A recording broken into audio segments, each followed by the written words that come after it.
एक पात्र से दूसरे पात्र में तेल ढालने पर जिस प्रकार वो एक अखंड धारा में गिरता है, उसी प्रकार किसी ध्येय वस्तु के निरंतर स्मरण को ध्यान कहते हैं। जब इस तरह की ध्यानावस्था ईश्वर के संबंध में प्राप्त हो जाती है तो सारे बंधन टूट जाते हैं।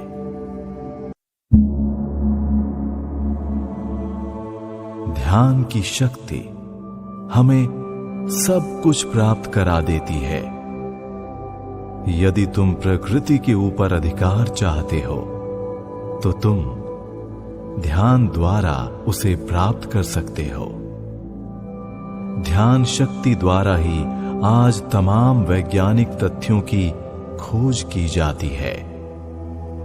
वे विषय का अध्ययन करते हैं और सब कुछ भूल जाते हैं, स्वयं अपनी सुध और प्रत्येक वस्तु को भूल जाते हैं, और तब वो महान तथ्य प्रकाश की तरह कौंधता हुआ आता है।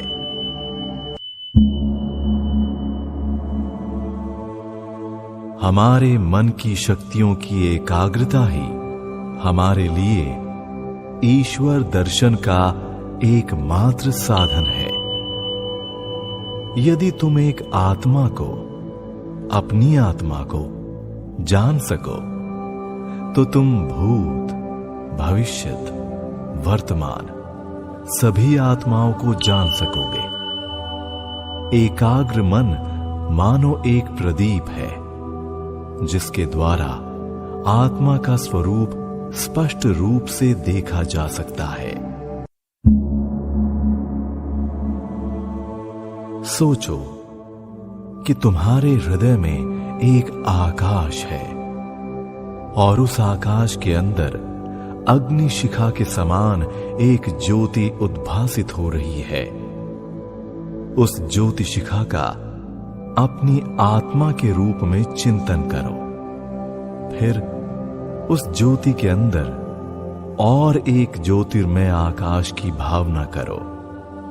वही तुम्हारी आत्मा की आत्मा है। परमात्म स्वरूप ईश्वर है। हृदय में उसका ध्यान करो।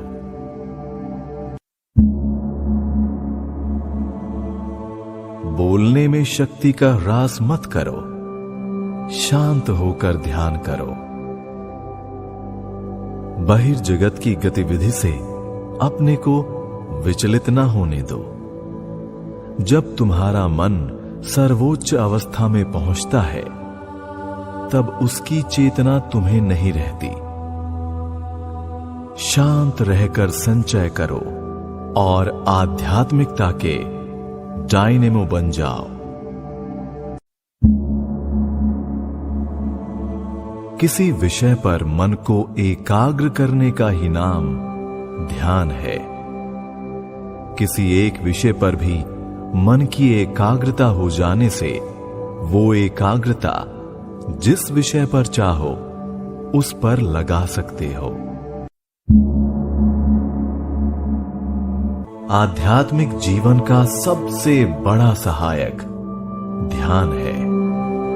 ध्यान के द्वारा हम अपनी भौतिक भावनाओं से अपने आप को स्वतंत्र कर लेते हैं और अपने ईश्वरीय स्वरूप का अनुभव करने लगते हैं। ध्यान करते समय हमें कोई बाहरी साधनों पर अवलंबित नहीं रहना पड़ता। ध्यान ही इन बड़ी तरंगों की उत्पत्ति को रोकने का एक महान उपाय है। ध्यान के द्वारा मन की ये वृत्ति रूप लहरें दब जाती हैं।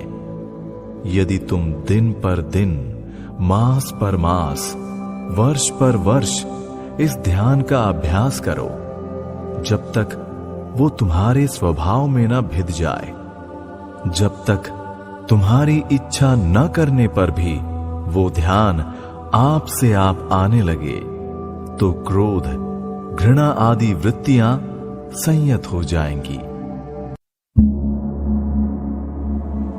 प्रतिदिन कम से कम 2 बार अभ्यास करना चाहिए और उस अभ्यास का उपयुक्त समय है प्रातः और सायं। जब रात बीतती है और पौ फटती है तथा जब दिन बीतता है और रात आती है, इन 2 समयों में प्रकृति अपेक्षाकृत शांत होती है। ब्रह्म मुहूर्त और गोधूली, ये 2 समय मन की स्थिरता के लिए अनुकूल हैं। इन दोनों समयों में शरीर बहुत कुछ शांत रहता है। इस समय साधना करने से प्रकृति हमारी काफी सहायता करेगी। इसलिए इन्हीं 2 समयों में साधना करनी आवश्यक है।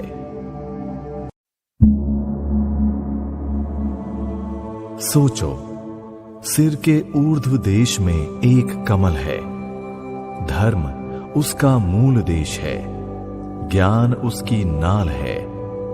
योगी की 8 सिद्धियां उस कमल के 8 दलों के समान हैं और वैराग्य उसके अंदर की कर्णिका है।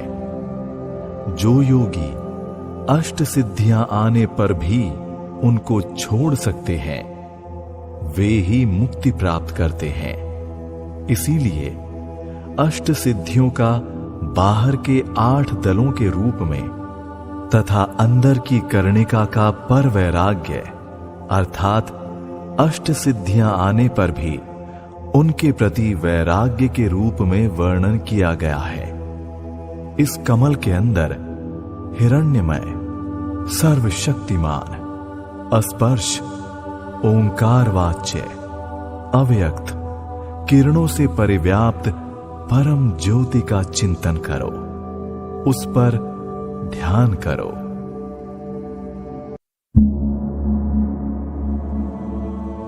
मेरा विचार है कि किसी सामान्य बाहरी विषय का भी आश्रय लेकर ध्यान करने का अभ्यास करने से मन की एकाग्रता होती है। जिसमें जिसका मन लगता है, उसी के ध्यान का अभ्यास करने से मन शीघ्र एकाग्र हो जाता है। इसीलिए हमारे देश में इतने देवी देवताओं की मूर्तियों के पूजने की व्यवस्था है। मन को वृत्तिहीन करना ही उद्देश्य है, किंतु ये किसी विषय में तन्मय हुए बिना असंभव है।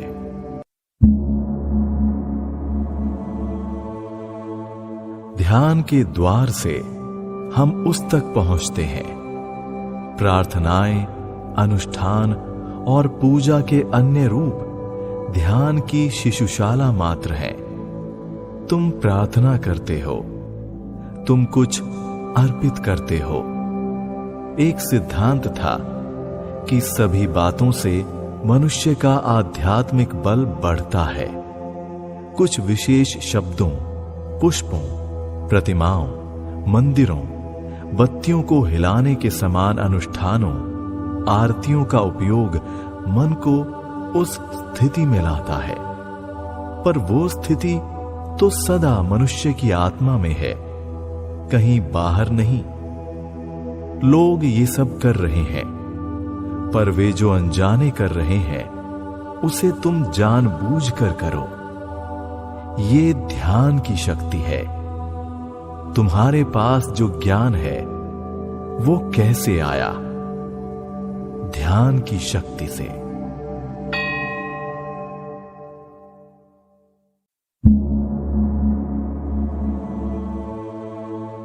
ध्यान के द्वार से हम उस तक पहुंचते हैं। प्रार्थनाएं, अनुष्ठान और पूजा के अन्य रूप ध्यान की शिशुशाला मात्र हैं।